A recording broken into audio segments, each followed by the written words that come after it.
Hey everybody, Dean Graziosi. Welcome to the Weekly Wisdom. Okay, for my message this week, I want to share what I'm currently doing. I'm in the middle of reading Thomas Jefferson's biography, the long version, about 18 hours worth. I actually listen to books.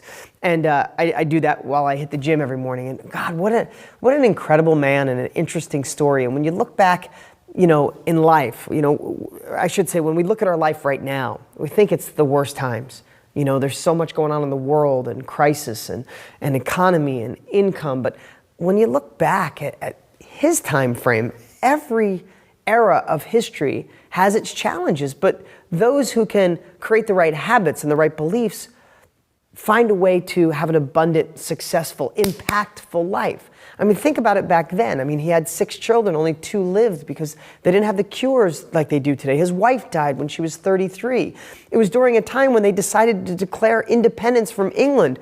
If it didn't work out, he was going to lose his head, not just his money or his life.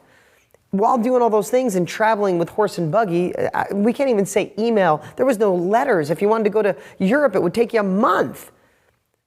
And all those challenges, here's someone who just stayed steadfast to a bigger life, steadfast to a bigger future, learned from his mistakes. And he had plenty of them along the way. At the part in the book where he had a horrific mistake and he didn't get the militia to jump in when he heard that England was going to invade Virginia for the first time, invade Richmond for the first time. He didn't jump in. He made a massive mistake.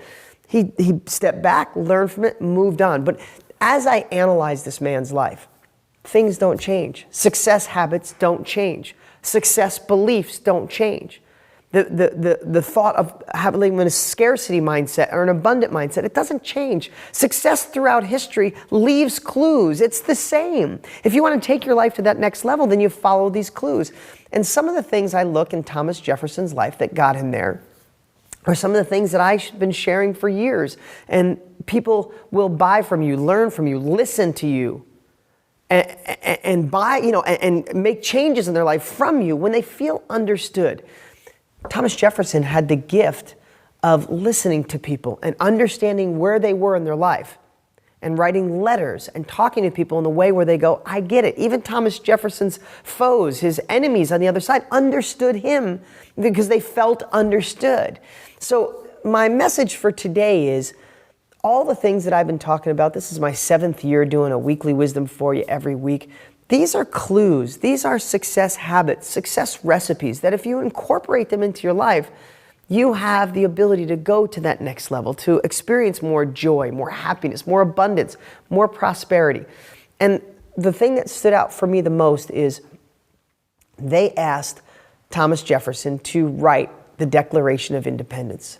There was people older than him. There was people more vibrant than him that understood where they wanted to go better. And when he was talking to John Adams and he said, no, you're more qualified. You should write it. At least I'm going by what I read in this version of the biography. John Adams said, no, I'm brash. I piss people off. They don't relate to me or I don't relate to them. He's like, you have a gift of communicating in a way to rally the troops, and in turn it rallies you. Now that's my, I'm paraphrasing or my version of it, but it also tells you the power of some simple things. When you want to win an argument, don't feel you need to be understood. Understand the person you want to persuade. When you want to get your way, find a way to help others get their way at the same time. The power of negotiating, the power of attraction, the power of persuasion in most circumstances relies in our ability to listen and hear the other side and find a way to meet in the middle.